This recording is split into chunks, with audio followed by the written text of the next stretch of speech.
then slowed, dragging its echo through the fog. Steel hissed, brakes sighed, and the night seemed to hold its breath. A dim lamp flickered near the platform's edge. Its glass hummed, moths circling like ghosts that refused to rest. Through the mist a figure appeared, hat pulled low, coat buttoned tight. He paused under the lamplight, checking his watch though the glass was cracked. Across the platform, a suitcase lay tipped open. A glove hung half out of it, small, pale, untouched by dirt. No one claimed it. No one even looked. The porter coughed once, too loudly for comfort, and turned away. From the far end another figure stepped down, quiet, graceful, hesitant. A woman in grey, her eyes fixed on the man with the broken watch. Neither spoke.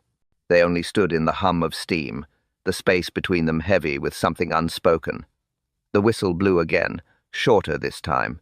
Passengers shifted, feet scraped, doors clanged.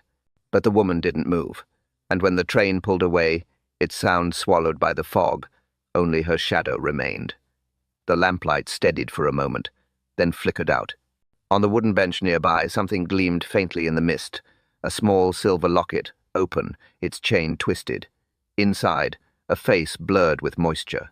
The wind lifted one torn ticket stub beside it, sliding it toward the rails before settling it under the wheel track. From across the lane, Miss Marple, returning from her evening visit to the vicarage, paused by the gate. She saw the empty bench, the faint glow of the signal shed, and the locket glinting once before disappearing under shadow. Her eyes narrowed slightly. Something or someone had missed their train. Morning brought weak light and stronger opinions. By 9, the station was a hive of talk. Porter Jenkins, broom in hand and pride in posture, declared he'd seen a gentleman too fine for that hour. He said it twice, once for the postmistress, again for the milkman, each time adding another thread of mystery. The sort what carries London in his shoes, he added, tapping his broom handle, and trouble in his pockets. Mrs. Fletcher from the tea shop disagreed. Not trouble, romance, she said, pouring from the kettle that never boiled fast enough. There was a lady, too. You know the kind, hat too neat, bag too close. She leaned forward, lowering her voice. Looked right through him, nodded him through him. The milkman chuckled, already forming his own version. Then maybe he deserved it. Outside, Miss Marple walked past the open window, her shopping basket swinging lightly. She didn't linger, but her pace slowed. Voices carried easily in Street Mary Mead, especially when they weren't meant to. At the platform, Jenkins was still sweeping the same patch of wood he'd swept an hour earlier. He nodded at her politely. Terrible thing, miss. Someone left luggage behind last night. Station master says he'll turn it over to the police if unclaimed. He gestured with his chin. Over there. Half open, damp from the fog. Not a label on it either. Odd, ain't it?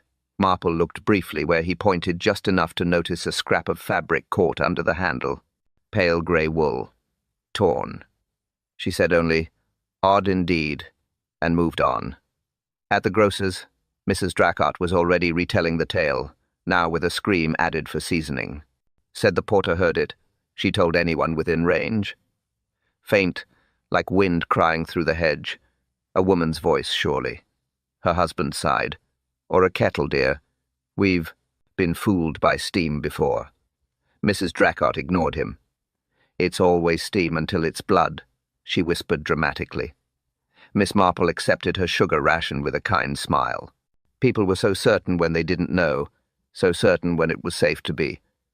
Outside, a church bell struck the half-hour. The sound carried across the lane, mixing with faint laughter from the tea shop. Somewhere, a child called out for his mother. Ordinary sounds wrapped around something that wasn't ordinary at all. Miss Marple paused at the corner, her eyes drifting toward the station roofline. A pigeon perched there, watching the tracks, still, silent, waiting. She adjusted her gloves, turned homeward, and thought of the locket under the bench, and the wool thread no one else had seen. She didn't speak of it. She didn't need to. She remembered that tone. By noon, the fog had lifted just enough for gossip to grow legs. Children darted between the platform rails, chasing paper scraps blown from the porter's bin, while adults gathered in that leisurely, self-appointed way of people waiting for someone else's tragedy to clarify. Mrs. Fletcher was the first to see it. Not the suitcase that had been moved to the office, but something smaller, stranger. Near the signal shed, half hidden in a tuft of grass, a pocket watch lay open, ticking faintly. Its glass was spider-cracked, the hands arrested at 11:48. A train time. Not quite midnight. Not quite safe. Jenkins picked it up with 2 fingers, as if afraid it might still be warm. "Good make," he muttered. "Silver case. Too good for forgetting." The station master frowned. No initials, no chain either. Could belong to anyone. But the others had already begun to build stories around it. "A gentleman's," said Mrs. Fletcher.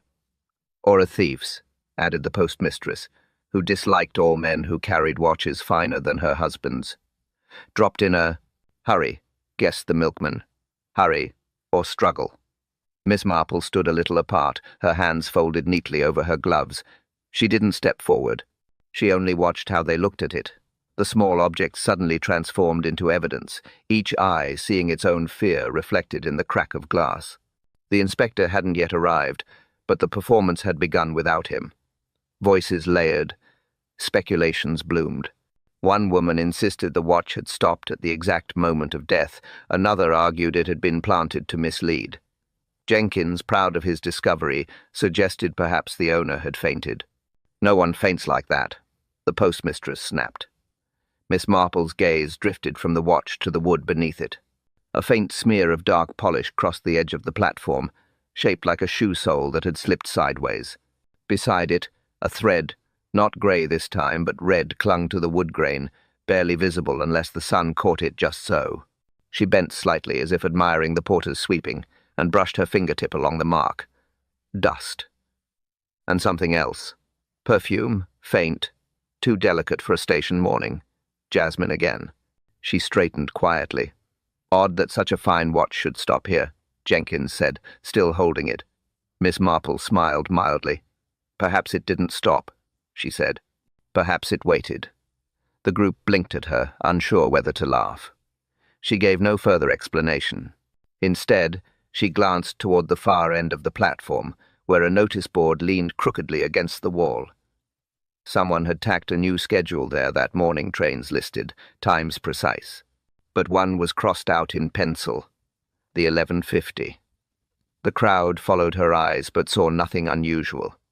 To them, it was just another timetable. To her, it was the echo of a question the watch itself seemed to ask. Who stopped first, the train, or the truth? Inspector Cray arrived from Melchester just before 3. Neat coat, polished shoes, the kind of man who trusted order to explain chaos. He stepped down from the motor car, notebook in hand, and surveyed the scene with a sigh that suggested experience and boredom. "Lost property, most likely," he said briskly. "Someone drops a watch, panics, can't find it, and makes off before dawn." The crowd nodded. Easy answers settled well in small villages. Jenkins cleared his throat. "There was a lady too, sir. Red hat. Arrived same time as the gentleman." Cray didn't look up from his notes. "And she's gone, is she?" "Vanished, sir." He closed the notebook sharply. "Then she's